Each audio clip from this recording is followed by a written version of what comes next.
people are waiting for us. Yes.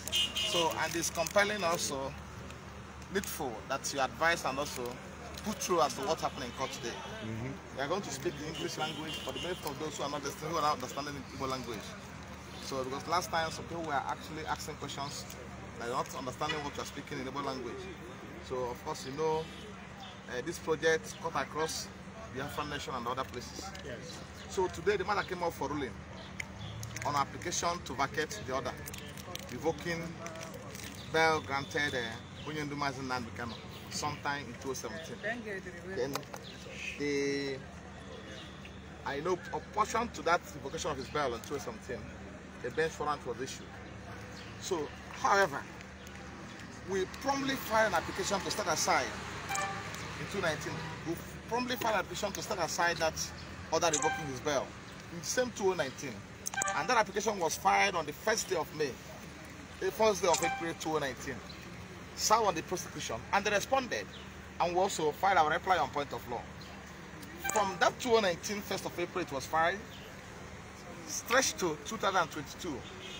We have repeatedly brought that to the attention of my Lord, the court, that we have this application, because this application sought in substance to explain to the court what led to the disappearance of Nnamdi Kanu, what happened in his place on 14th of September 2017, how the military invaded his premises, how 28 persons were murdered there in cold blood, how he narrowly escaped being killed.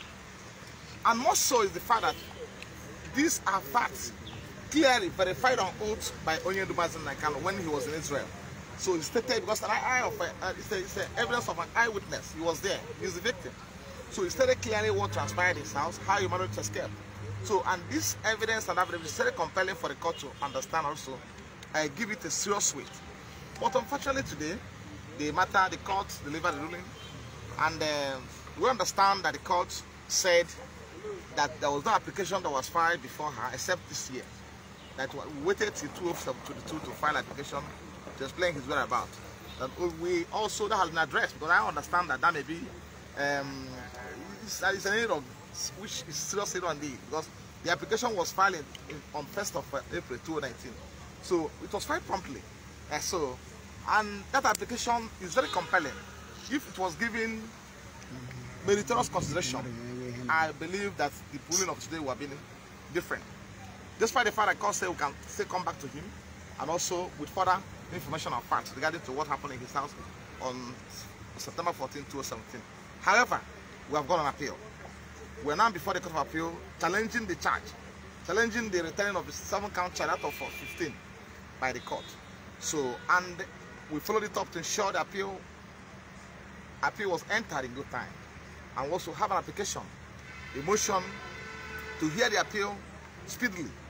Of course, under the Court of Appeal fact-track direction, the appeal of first session is such which fall within classification of the appeal can be had speedily. And we also followed it up with an application for accelerated hearing, which has been, which court has magnanimously given us 11th of October for hearing. It hasn't been happened. It hasn't happened before. So, and we believe that from the look of things and from the position of things as it stands in this court today, that we'll get justice in the Court of Appeal. So obviously, because 3 heads better than 1. So we are trying on our appeal, including the one of the one of the final part of the ruling delivered today. We are going to also appeal against it too.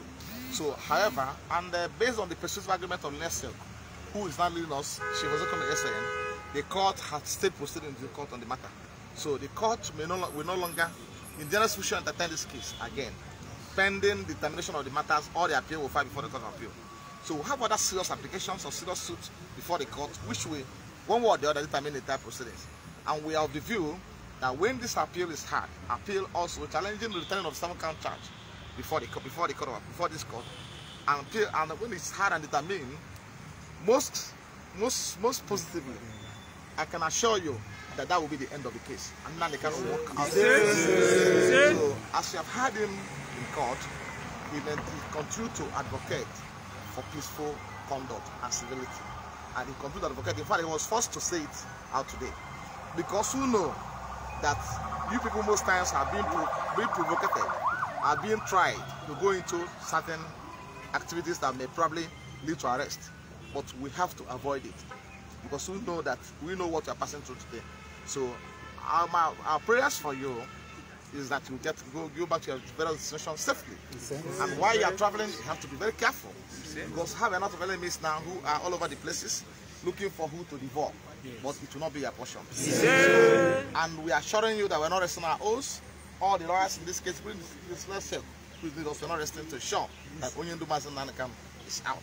And he will be out soon.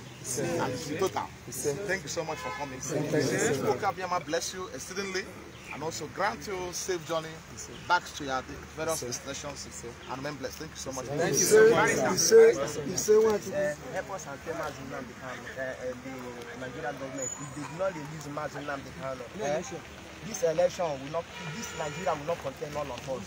I'll convert to you.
Where you going?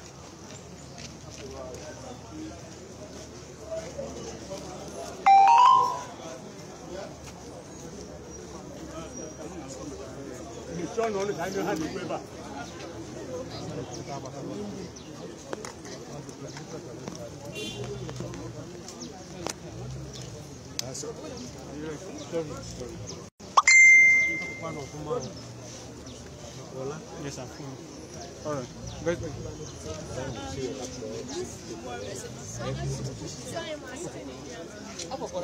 Prince, it's okay. Prince. Oh, yeah. Not even in the future, because I know at the end victory was coming. Nnamdi Kanu has done nothing wrong. But he's fighting for, there's a common that has to do with freedom. Justice. That's what it is. So, nobody should underestimate us. Biafrans,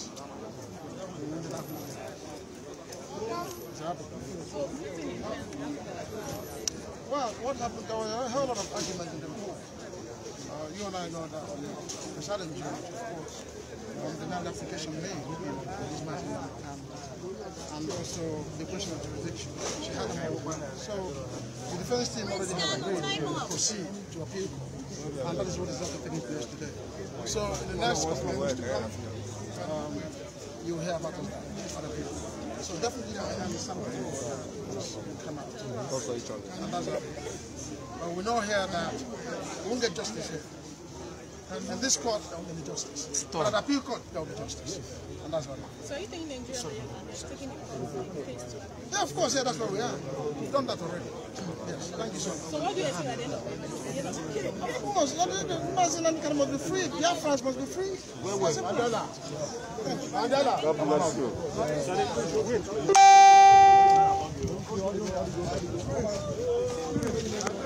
We are still live at Federal High Court, Abuja, to get more updates on what happened today in the court. So we are still waiting for our barrister to address the press.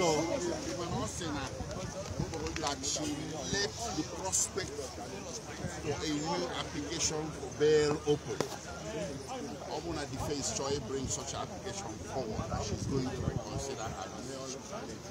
That's number one. Number two, based on the matter that is pending before the Court of Appeal, namely the challenge to the jurisdiction of the High Court to put Mazi to trial based on extraordinary rendition.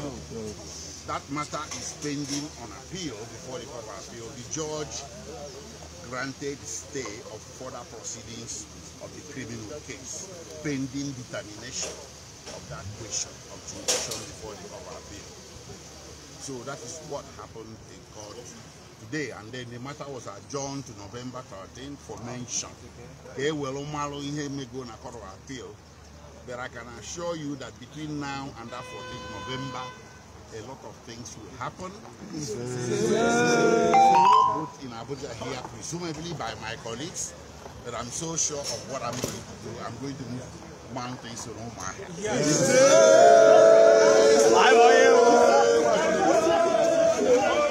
We just finished interviewing one of our barristers, Barrister Nnamdi, the special counsel.